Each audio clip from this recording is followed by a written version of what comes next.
一直以来很想做一些访问，关于潮流时尚。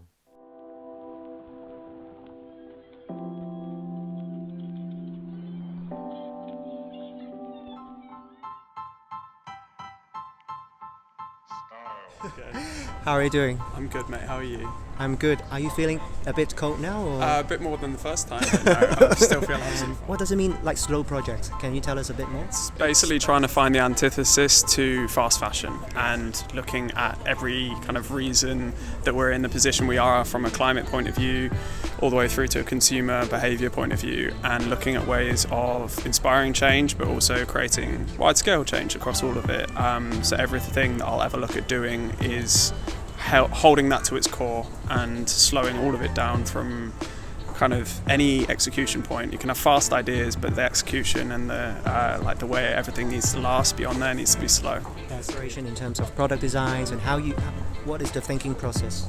Because I come from a non-fashion background, everything that I do kind of gets inspired from the things outside of that. So it's always the world that I kind of exist on the fringes of. So I tend to bring kind of ways of thinking into it that maybe aren't the norm, and I kind of just get inspired by the tiny little things and want to turn it into something even bigger and a bigger scale, and creating things that is just different from the ability of anyone who's manufacturing things on scale. So what can I do as an individual and as a kind of smaller collective of kind of like makers around the place to be able to create that?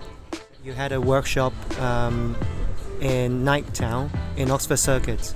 So how was that experience? It's something really interesting, isn't it? Yeah, it was a really eye-opening experience in the way that working with major brands on an individual scale can be very effective, but also how even at the bigger scale everyone is still operating in the same way. And it really doesn't matter whether you've got thousands of employees or it's one person, you're still trying to execute things that are good, like behaviour and experience for your customers, and within that offering that next kind of step on the chain of all of the materials that have got a tiny little nick into them, a tiny stain on the collar, they just get binned, whereas 99% of that material is absolutely fine to use. So finding ways of getting collaborations and bringing those kind of people into the fold to provide the material, it's a great learning to know that that exists, and that's where I want to take this further. And that's a very good idea to work with such a big company, is it, to learn a bit more.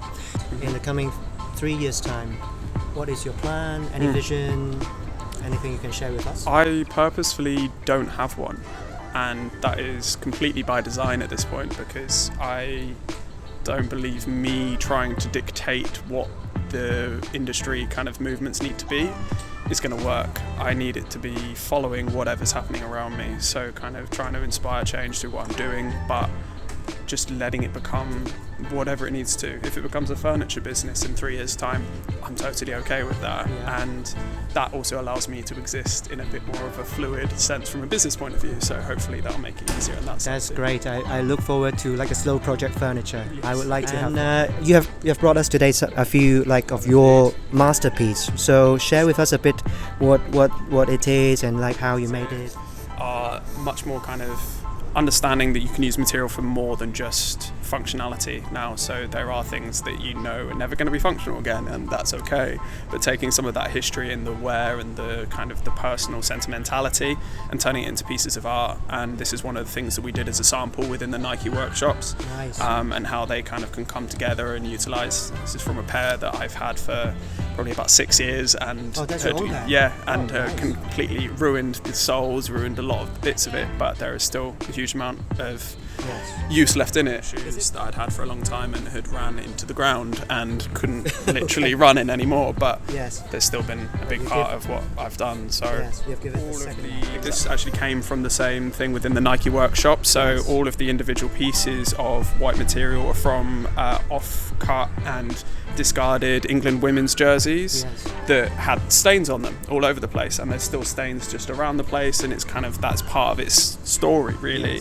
And I wanted to turn it into something that had a bit more of a kind of life to it, another kind of passion to it, and I've always liked bringing in elements of formality into work, so bringing in something like the paisley collars from a shirt. Where do you get the paisley material from, if I can ask? I have charity shops. So like charity shops have pieces that can't be used anymore. I often go and ask them, is there anything that you've been donated that you can't actually sell on? They have bags and bags of this. So this is stuff that would never be used and would never do that. You just give them a donation of whatever and you can take pieces, ripped pieces. And I asked you on Instagram, but you never reply me. Am I going to get it? Absolutely not. We're going to auction it. We're going to auction this off and raffle this off to raise money for Stonewall at the end of the World Cup. Because of everything that's out there, I believe that actually boycotting it doesn't really do anything on an individual scale, but even doing anything to raise a little bit of money to kind of help human rights, gay rights, everything in between, if this kind of comes from a position of the Lionesses standing for so much more than football in their tournament last summer, so it feels right that we should utilise these pieces and make something a little bit better. Thank you for your time. Thank you very much, mate. Cooler and cooler now, so I think we should good. finish it, but we'll talk to you next time. Absolutely. Thank you very much, Andrew.